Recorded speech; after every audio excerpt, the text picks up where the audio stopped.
ang lokal na lungsod ng Lapu-Lapu ay dating kilala bilang bayan ng Opon noong 1933, ang lokal na pamahalaan ay naglagay ng isang life-size na estatwa ni Lapu-Lapu na may busog at palaso, pana, na nakatutok sa lumang municipal hall. Mula noon, 3 alkalde ng Opon ang namatay sa pwesto, sunod-sunod dahil sa atake sa puso. Sila ay sina Mayor Rito de la Serna, Gregorio de la Serna, at Simon Amodia.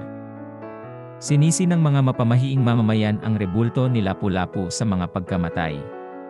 Nang si Mariano Di Mataga ang apelyido na Di Mataga ay talagang nangangahulugang isa na hindi literal na matatagtad ang pumalit bilang alkalde noong 1938.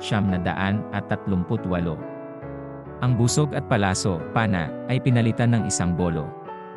Si Di Mataga noon ay naging pinakamatagal na naglilingkod na alkalde ng lungsod.